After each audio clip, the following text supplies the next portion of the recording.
Greetings and welcome back to Wolf Cage, Los Angeles. Let's step into reality for a moment because most Democratic voters are living in what I'd call a sort of like a political bubble.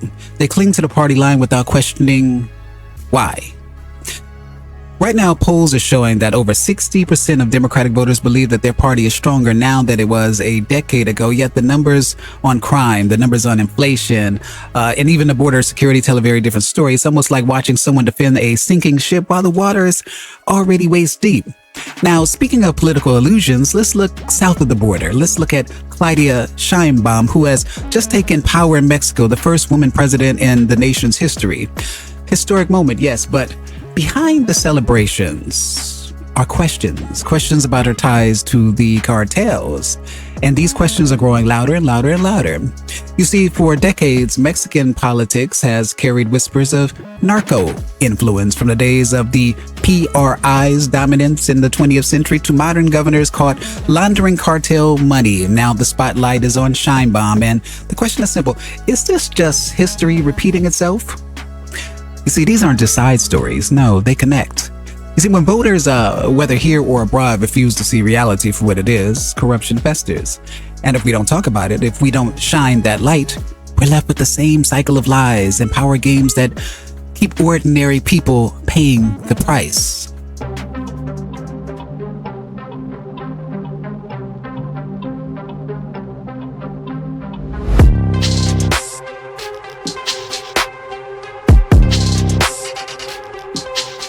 Speaking of math, I do want to ask about a New York Times investigation showing that Democrats are losing registered voters in all 30 states that track party registration. We're putting on the screen the data. It shows altogether Democrats have lost 2.1 million voters. Republicans have gained 2.4 million. That's a deficit that you have of 4.5 million voters. The Democrats are losing voters, and rightfully so. Listen closely to their speeches. Do you ever hear them talking about building stronger families, lowering the cost of living, or making communities safer? No. What you hear over and over again is one thing: winning elections for themselves, knocking on your door, begging for your vote, yet never explaining what that victory will actually do for you. Instead, their platform is built on abstractions, sex, gender, identity, race, and feelings, nothing concrete, nothing that puts food on the table or makes neighborhoods safer, nothing that fulfills the role of a public servant, which is supposed to be improving the lives of us, of ordinary citizens. And let's not ignore the fact that they often place more emphasis on people who aren't even legal citizens because their focus is not service. It is power. Now, here's some proof. A brand new New York Times analysis shows that between 2020 and 2024, Democrats lost about 2 million registered voters. Meanwhile, Republicans gained 2.5 million. That's not just a political shift. It's a migration back to common sense, back to reality, back to the natural. And even the New York Times admits this kind of deficit could take Democrats years to recover from, if they recover at all. Because while Americans are pleading for stability, safety, and sanity, the Democrats remain obsessed with everything people don't care about and blind to the issues that matter most in everyday life. And that raises the question that I always have: why?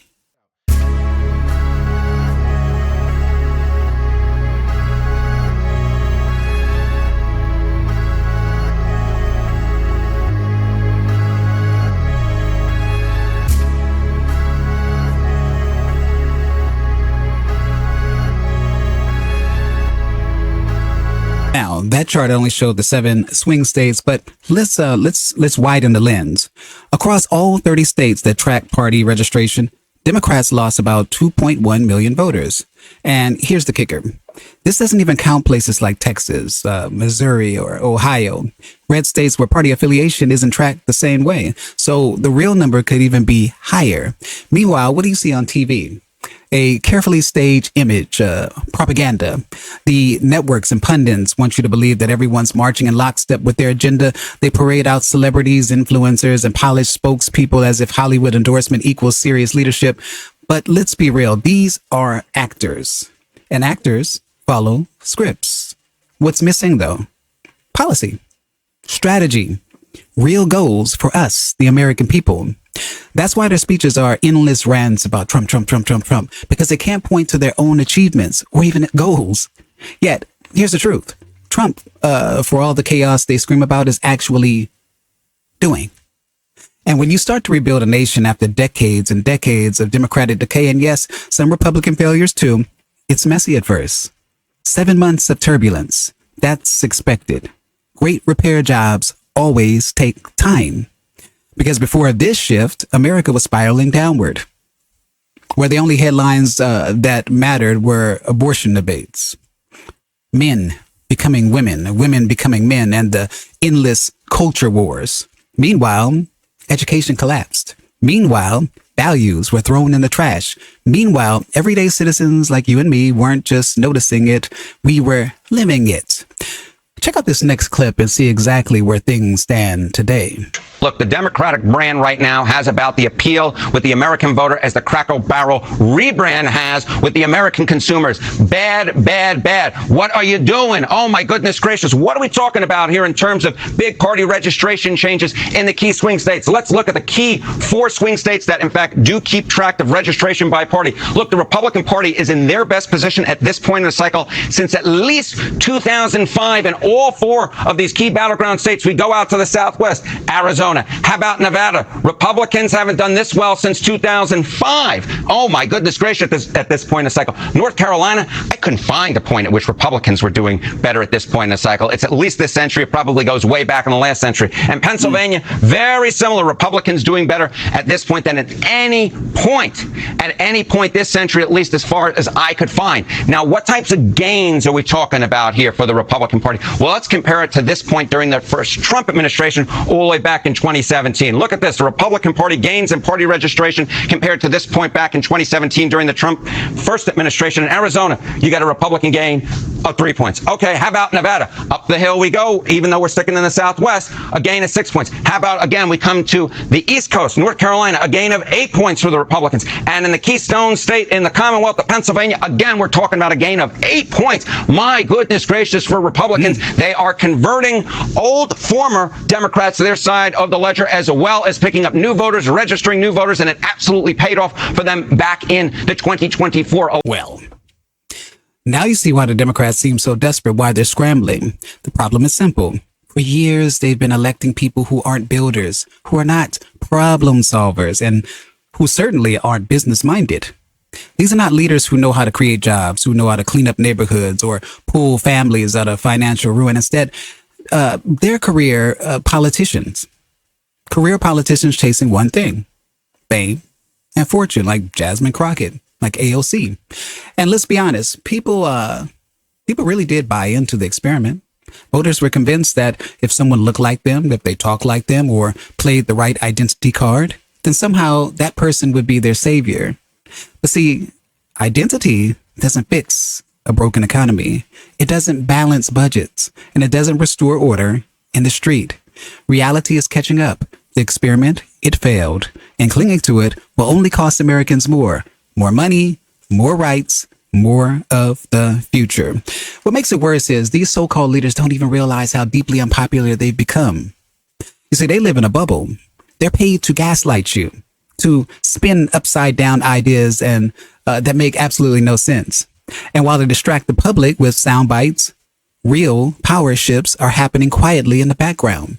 Policies that strip away wealth, freedom, and stability. And the funniest part, even the most seasoned commentators can't keep a straight face anymore. It's pretty clear that despite the fact that Donald Trump has cratered, Republican, their brand has cratered, the Democratic brand has not recovered. And it's because what are you talking about? What is the Democratic approval rating? Come on, be honest, brother. Come on, what's the Democratic approval rating and what's Donald Trump's? Come on, man. So Scott and I actually might agree on part of this. The Democratic effort is very much dependent upon rebuilding trust with voters. And I think the way you do that is you show that you have the ability to fight. You show you have a consistent thing to say. And I think that's in progress. And I think Democrats would be wise to not ignore that.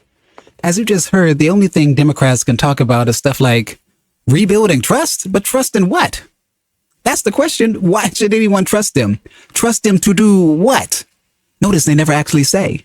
They don't lay out policies. They don't explain solutions. They just repeat the mantra, vote for us, support us, trust us. But think about it like a transaction. If I give you my vote, what do I get in return? Any real plan? Any guarantee? Nothing. And the truth is, they're not even the ones in charge. They're just well-paid mouthpieces, actors in a show hired to convince you to give away your vote for free. You know, it's kind of insane when you step back and look at it. Now, shifting gears for a moment, what is just as crazy is watching people actually fight against Trump as he tries to clean up crime in cities like Washington, D.C. I've actually talked to folks who think eliminating violence is somehow a bad idea. But here's the reality. Many of the same commentators fighting against Trump live in communities with virtually no crime. Why? Because they live behind gates with private security. They'll never deal with or even see what the average American faces every day. Meanwhile, ordinary citizens are being brainwashed and accepting chaos because chaos is profitable. There's money in keeping neighborhoods unsafe. But luckily, Trump is stepping into that storm. And here's a clip showing exactly how. Because they've lost control of their place. Steve Miller, please say a few words. Thank you, sir. So just to, first of all, follow up on what the Vice President said. No police officer working in the city can remember a time in their lives when there has been no murders. You can work at the police department for 20 years, 30 years, your whole life. We've checked the records. No one can even find a record of being murder-free for as long as we've been murder-free under President Trump's leadership. Additionally, and the President spoke about this before, we've uncovered, in the process of uncovering, a massive scandal in Washington, D.C. with the doctoring of crime stats. And the Department of Justice, under the Attorney General, is leading the effort to uncover this. But when we ultimately share the results, it will stun you. The extent to which, even though D.C. had the worst crime in America, honestly measured, it dramatically understated how bad it was. There's even accusations that murders and homicides were reported as accidents instead of murders. I mean, this is how severe the manipulation of the crime data has been in this city, and it will all be uncovered and it will all be brought to light. You know, I've had a chance to spend some time, as has everyone here, with the police officers in the city.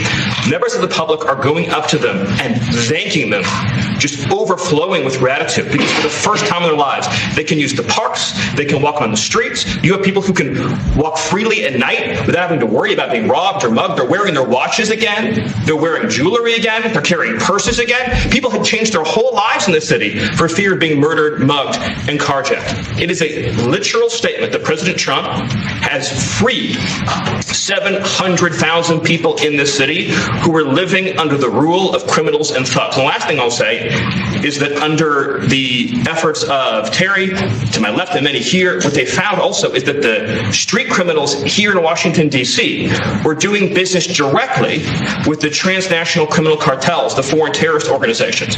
So not only was the city being run by these criminal thugs, but they were working with some of the most dangerous terrorist organizations on the planet to traffic weapons and drugs into this city. And what we are uncovering every day is shocking to us. Now, what the naysayers will say to me, but it's only a month. And after a month, then what? Guys, you have to realize this is an exposure. It's showing you what your local legislators, your local politicians could have been doing all along. You know, what Stephen Miller said in the last clip is dead on, because here in Los Angeles, the picture you see on TV is a fantasy. They pretend everything is fine, but in every low-income neighborhood, crime is out of control. And those polished pundits on television, they'd never set foot in those areas. They're paid to downplay the chaos. The people who actually live in it, the people who are tired of robberies, assaults, street takeovers, and smash and grabs, are never given a platform. Why? Because the media has to sell you the illusion that crime is going down, when anyone in LA, anyone being honest in LA, can see that it's worse than ever. Trash piling up on sidewalks, couches and refrigerators dumped on corners, graffiti covering all the walls, addicts everywhere sprawled out in tents. That's daily reality. Yet on TV, they distract you with fluff stories about puppies and feel-good nonsense, shielding local politicians who are presiding over the collapse. And while California taxpayers are forced to cough up $250 million for a power grab, let's be clear, It is a power grab, election scheme. These same leaders welcome cartel influence through their so-called sanctuary city politics. That's not paranoia. That's facts. NGOs on the ground in Latin America literally contracted cartels to help organize the flow of more than 10 million illegal immigrants into the U.S. over the last 4 years. Now President Trump is moving to cut off the snake's head by designating cartels, as they should be, as terror groups and striking their hotspots with the military. And here's where Mexico's new president, Claudia Sheinbaum, comes in. Instead of helping President Trump, she's flat out rejecting U.S. assistance. Why would she do that? Warning Washington that any military action would be an act of war. Does that sound like a leader independent of cartel influence or a leader owned by it? Once you're tied to the cartels, you're tied for life or death. And right now, Claudia looks desperate. She looks cornered and terrified. Check out this clip. The president of Mexico is furious. She's calling Mexican Senator Lilly Téllez a traitor for coming on Fox Noticias with me a few days ago and saying this. Listen. The help from the United States to fight the cartels in Mexico is absolutely welcome, and that is how the majority of Mexicans feel. The only ones who don't like that President Trump is sending help and trying to support Mexicans against the cartels are the narco politicians. That includes President Sheinbaum. Mexican President Claudia Sheinbaum responding, saying, quote, "It's not a minor issue that a senator gave an interview to a foreign media outlet calling for intervention." Here to discuss is that Mexican Senator Lilly Téllez. Senator Téllez, welcome to Fox Noticias. I'm just going to get right to it. Is Mexico a narco state? Yes, it is. And we all Mexicans know about it. And Mexicans are afraid of the alliance between the Mexican government and the cartels that have infested our nation. Can you explain this alliance between the president, her party, the Morena party, and the cartels? Yes, the party has financed, has given, the cartels have given so much money to these politicians, narco politicians of Morena, to get into office, to get the power. So they protect, the Mexican government protects the cartels. That is why President Sheinbaum doesn't want the strong American leadership to help Mexico defeat the cartels. And also Sheinbaum doesn't want the rest of the world to know what is happening here in Mexico. We are on the steps to be the next Venezuela. She is aligned with Venezuela's dictator, with Cuba, and we are losing our country. They have destroyed our Republican institutions, the democratic state, and we must I think we all Mexicans want and welcome the support of the United States to assist Mexican people against the cartels that have us all in this crisis with the traffic in fentanyl and migrants. So her response to this, and I know this because her spokesperson came on our show in response to your interview, and they say, well, we just turned over 26 cartel members. We're working, we're sharing intelligence. 26. What are they not doing? And why is she so resistant? She sort of speaks out of two sides of her mouth. We're working with you, Trump, and then she's chastising you for saying we need more help from the United States to crush the cartels. Because she really doesn't want the help of the United States. She is lying to Mexican people, telling Mexican people that the United States will get in control of the whole country. Right. I never listened such nonsense from President Trump. What we have listened is that President Trump wants to help Mexican people against the cartels. Mexican people are suffering. So what they do is very, very little. We have huge narco politicians here in the Senate, in the presidents, governors. Mexico is a very dangerous place. Well, that brings me to my next question, because you are speaking very bluntly, very clearly about Mexico being a narco state and the alliance and the connections to the president of Mexico. Are you afraid for your life? Yes, I am afraid. And the president has threatened me to proceed against me with criminal prosecution, to get me out of the Senate and get me in jail, just because I told you in this space and Fox News what is the reality of our country with the cartels. The cartels are dominating everything here in Mexico. They are in all the offices of the government, in the states, in the cities, and in the national government. So, of course, I am afraid, but I want people to know I will not step back. And I pray under God's guidance that we, the United States and Mexico, must work together to defeat the cartels and to get freedom for our country, for Mexico, to stop it from being the next Venezuela. Senator Lilly Téllez, a very brave woman indeed. Thank you so much for coming on our show and speaking. Now, let me tell you, the Mexican Senator Lilly Téllez is showing courage on a level most of us can't even imagine. And I don't mean political courage like we talk about here in the States. No, this is life or death courage, because in Mexico, when you speak out against the cartels, the cost is usually a coffin. The Mexican government is deeply entrenched with cartel power. That is not speculation. It's pretty obvious. It's reality. Just look at the numbers. Between last September and this May, 34 political candidates were assassinated. 34. Imagine running for office knowing there's a bullet waiting for you if you cross the wrong line. That's how the cartels operate. No questions asked, no justice delivered, just silence. And that's why what Senator Téllez is doing matters so much. She's breaking the code of silence. She's risking her life to expose the corruption. And history shows us those who stand up in Mexico often don't stand for long. Now, my hope is that President Trump and others who see what's at stake move quickly to make sure she's protected, because otherwise her time could be tragically short. Now, this story is still developing, and we'll have much more to say about it and much more to cover, but we'll leave it here for now. I'm Wolf Kage, and this has been Wolf Kage Los Angeles. Until the next time, stay unwoke. Peace.